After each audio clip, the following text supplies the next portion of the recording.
O rateio dos recursos do Fundeb foi pauta também de discussão na Comissão de Educação, Ciência e Tecnologia da Assembleia Legislativa, a requerimento da deputada estadual Beatriz Cerqueira, presidenta da comissão. A audiência aconteceu no último dia 7 de dezembro e depois da manifestação, educadoras e educadores foram até a Assembleia para acompanhar os debates. Mais uma vez, ouviram que existem recursos superiores a 2 bilhões de reais no caixa do governo. Um levantamento feito pela subseção do DIEESE no Sindiúti. Para a gente começar a falar um pouquinho dessa questão do pagamento de abono de recursos do Fundeb, eu vou contar rapidamente um pouquinho do histórico, né? A gente chama de rateio do Fundeb, que na verdade é um pagamento de abono, certo? Então, mas popularmente é dito isso, rateio do Fundeb.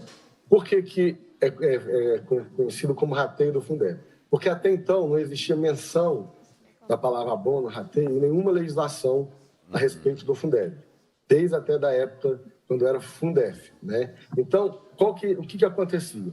Principalmente quando começou o Fundef, a gente tinha questões de que os governos não atingiam o mínimo, no caso da época, 60%, então eles pegavam um recurso lá e dividiam entre os trabalhadores da educação para alcançar o mínimo, tá? Essa é a prática que vinha acontecendo durante muito tempo, depois deu uma parada, né, com a maioria dos municípios e governos pagando acima do limite mínimo, e ano passado, né, por conta da enorme quantidade do aumento da arrecadação, somente por conta da elevação dos combustíveis, teve um aumento de transferência de recursos no Fundeb e muitas prefeituras tinham que gastar. E voltou a questão do pagamento do abono, né, do rateio, né, com isso. Então, quem pode receber o abono do Fundeb? Diferentemente do que foi ano passado, né, ano passado, o abono do Fundeb era concedido apenas para os profissionais do magistério.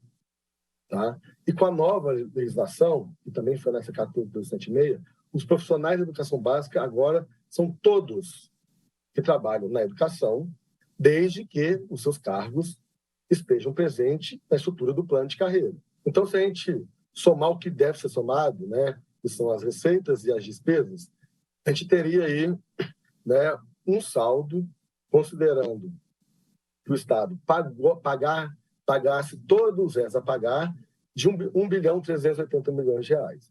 Caso o Estado não pague, né, ou os a pagar esse ano, ou seja, quando, o saldo que estaria na conta hoje, né, é de 2 bilhões, quase 2 bilhões e 100 milhões de reais. Os recursos do Fundeb eram investidos na remuneração.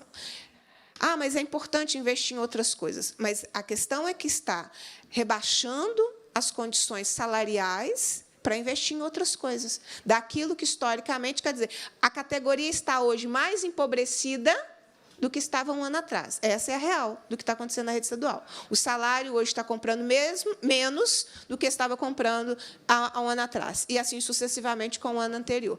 A pergunta que eu faço aqui, e começarei 2023 fazendo, qual é a política remuneratória do governo Zema para a educação? Nós sabemos que tem dinheiro. Não nos façam de bobos. Quando será o rateio ou o abono dos recursos acumulados do dinheiro do Fundeb? Será de 5 mil ou será de 8 mil? A questão agora, nesse mês de dezembro, é essa. Porque, se finalizar dezembro sem rateio, o que o governo fez com o dinheiro? Depois não nos peçam para vir aprovar contas do governador aqui na Assembleia Legislativa. É isso, são essas as questões, essa memória, os questionamentos, e vamos ver o que o governo nos apresenta sobre os recursos, né? Se nós vamos viver a mesma onda que nós vivemos em 2021, de todo mundo dizer que o dinheiro está comprometido, aí a gente vai olhar lá no 31 de dezembro de novo, alguns bilhões. Mas aí a gente começa o ano sem política remuneratória e com dinheiro que deveria ter sido investido na carreira e no salário, no mínimo no abono, o governo vai negar de novo. Durante todo esse ano, nós ouvimos negativas dos recursos da educação. Mas, por sorte, nós acompanhamos. Por sorte, não, por dedicação. O recurso do Fundeb é recurso da educação. O recurso do Fundeb não pode ser comparado aqui, a execução dos recursos do Fundeb, com a execução da saúde. São recursos completamente diferentes.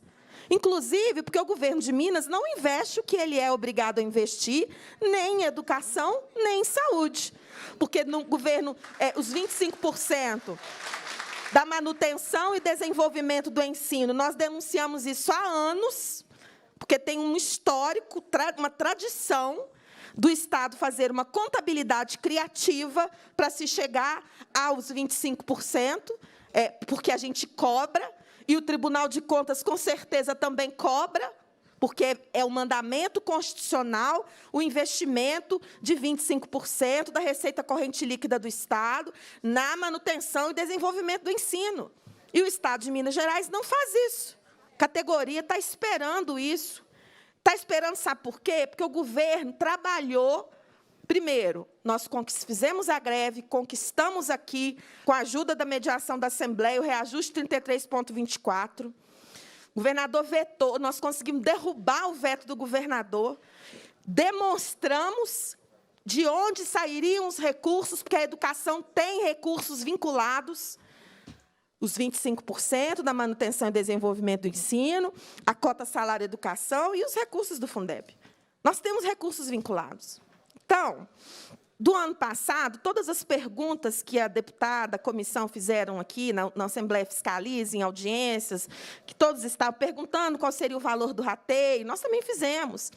E, naquele dia, 22 de dezembro, em que nós estávamos lá na cidade administrativa, ia acontecer uma reunião do sindicato com a secretária de Planejamento e Gestão e com a secretária de Educação.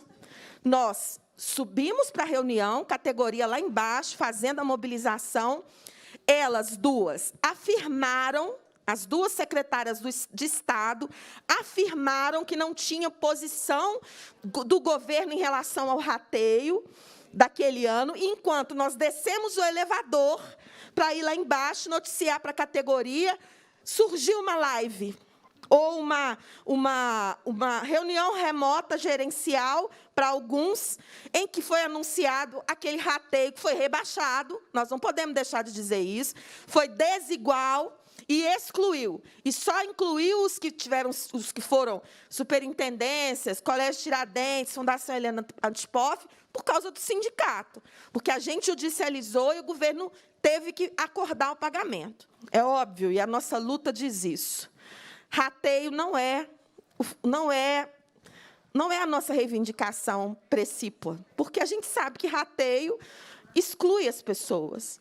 A nossa reivindicação sempre foi no salário, para que incida sobre a aposentadoria, para que alcance os aposentados com paridade.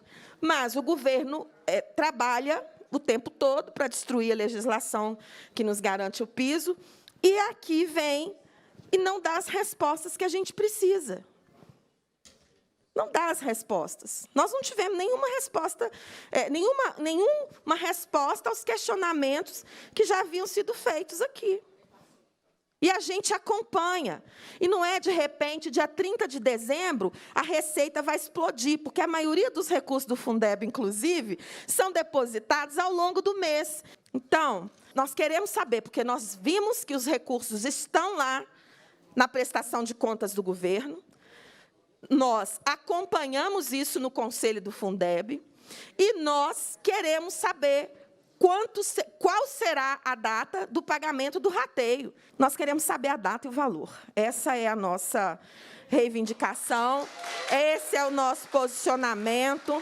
Nós já perguntamos isso à Secretaria de Planejamento também. Nós queremos saber a data e nós queremos saber o valor, porque com o salário que é pago à educação, que não tem valorização, reajuste linear para nós não impacta na nossa vida. Por isso, a gente batalha por piso. E com esse salário que está sendo praticado pelo Estado de Minas Gerais aos trabalhadores em educação, a gente precisa receber o rateio dos recursos do Fundeb.